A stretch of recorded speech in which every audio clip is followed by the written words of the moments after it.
చూస్ country delight, live better. ఇప్పుడే country delight app ని download చేసుకోండి. మోంతా తుఫాన్ ఎఫెక్ట్ నేపథ్యంలో మచిలీపట్నంలో ముఖ్యంగా హై అలర్ట్ ప్రకటించిన పరిస్థితి కనబడుతోంది. ఇప్పటికే రెడ్ అలర్ట్ ప్రకటించారు. సముద్ర తీర ప్రాంతాలు ఎవరు వెళ్ళొద్దంటున్నారు. తీర ప్రాంతంలో ఉన్న వాళ్ళందరినీ కూడా ఖాళీ చేస్తున్నారు. ఓ పక్క అధికార యంత్రాంగం ఎట్లా పనిచేస్తుందో నాయకులు కూడా అదే విధంగా తిరుగుతున్నారు. మచిలీపట్నం మొత్తం కూడా తిరిగి అందరికి అవేర్నెస్ కల్పిస్తున్నారు. ముఖ్యంగా బయటికి రావద్దని చెప్తున్నారు. ఇప్పటికే స్థానిక ఎమ్మెల్యే కొల్లు రవీంద్ర ఆయన మొత్తం తిరుగుతున్నారు. మరోవైపు ఆర్టీసీ చైర్మన్ ఉన్నారు మాజీ ఎంపీ కొనకళ్ళ నారాయణ. సార్, మీరు కూడా తిరుగుతున్నారు, అందరిని అప్రమత్తం చేస్తున్నారు. సో ప్రస్తుతానికి ఎటువంటి ఏర్పాట్లు చేశారు ఈ మోంతా తుఫాన్ అనేది తీరం దాటే ఈ సమయంలో? ఇప్పుడు ఈ మోంతా తుఫాన్ యొక్క తీవ్ర ప్రభావం ఎక్కడెక్కడైతే ఉంటుందో అక్కడ అన్ని జాగ్రత్తలు కూడా తీసుకోవడం జరిగింది. మునిగిపోయే ప్రాంతాలని ఇచ్చి జనాలను తరలించి పునరావాస కేంద్రాల్లో పెట్టడం జరిగింది. ఏపీఎస్ఆర్టీసీ రాష్ట్రంలో ఈ తుఫాను ప్రభావిత ప్రాంతాల్లో జనాన్ని తరలించడానికి గాను మేము సంసిద్ధంగా ఉన్నాం. ఈ యొక్క తీవ్రత అనేది ముందుగా ఇది కాకినాడ దగ్గర దాడుతుందా, కాకినాడ యువత మచిలీపట్నం దాడుతుందా అనేది మాకు ముందుగా సమాచారం తెలుస్తుంది. ఇప్పుడు దశ మార్చుకుంటా ఉంది.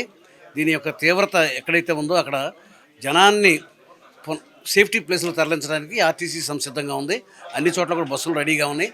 దీని యొక్క తీవ్రతను బట్టి కలెక్టర్ల యొక్క ఆదేశాలను బట్టి మంత్రులు గారి ఆదేశాలను బట్టి ఏపీఎస్ఆర్టీసీ నుంచి బస్సులు వచ్చి వాళ్ళందరినీ కూడా సురక్షిత ప్రాంతాలకు తరలించి ఆర్టీసీ సిద్ధంగా ఉంది. యాక్చువల్గా మీరు ఎంపీగా ఉన్నప్పుడే అనేక తుఫాన్లు ఇక్కడ తీరం దాటిన పరిస్థితి, మీరు కూడా రెస్క్యూ టీమ్ పార్టిసిపేట్ చేశారు. సో ఇప్పుడు పరిస్థితి చూస్తుంటే అంటే సురక్షిత ప్రాంతాలకి తరలించాలి అనే ఆలోచన ఇప్పుడు కొత్తగా టెక్నాలజీని కూడా వాడుతుంది గవర్నమెంట్. గత అనుభవాలను దృష్టిలో పెట్టుకుని అన్ని జాగ్రత్తలు కూడా తీసుకోవడం జరిగింది. ఫస్ట్ వాతావరణ కేంద్రం యొక్క సూచనల ప్రకారంగా ఎక్కడ తీవ్రంగా ఉంటుంది, ఎక్కడ తీవ్రత తగ్గుతుంది అనేది సమాచారం ఉంది. ఆ సమాచారం ప్రకారమే ముందస్తు జాగ్రత్త చర్యలు తీసుకుంటాను. ముందు తీర ప్రాంతాల్లో ప్రజల్ని, ప్రమాదంలో ఉన్న వారిని సురక్షితమైన ప్రాంతాలకు తరలించడానికి టాప్ ప్రయారిటీ ఇస్తున్నాం. వాళ్ళకి రేషన్ ఇస్తున్నాం, వాళ్ళందరికీ భోజన సదుపాయాలు కలగజేస్తున్నాం. ప్రస్తుతానికి ఈ రకమైన జాగ్రత్తలు. ఇప్పుడు తుఫాన్ని మనం ఏమీ కంట్రోల్ చేయలేము. తుఫాను వచ్చే ప్రాంతాలను గమనిస్తే ఆ ప్రాంతంలో ఉన్న ప్రజల్ని మనం ఎక్కడికైనా సురక్షితమైన ప్రాంతాలకు తరలించవచ్చు. దానికి ఏపీఎస్ఆర్టీసీ తరఫున మేము బస్సులు సిద్ధంగా పెట్టుకున్నాం. ఎప్పుడైతే ఎక్కడైతే తీవ్రంగా ఉంటుందో ఆ తీవ్రంగా ఉన్న చోట నుంచి పెద్ద సంఖ్యలో బస్సులు పంపించి వాళ్ళందరినీ కూడా సురక్షితమైన ప్రాంతాలకు తరలించడానికి సిద్ధంగా ఉన్నాం. సార్, ఇక్కడ ప్రధానంగా నేను సీఎం గారు చెప్పింది ఎవరికి కూడా ప్రాణ నష్టం కలగకూడదు, అది మాత్రం క్లియర్గా చెప్తున్నాం అని కూడా చెప్పారు.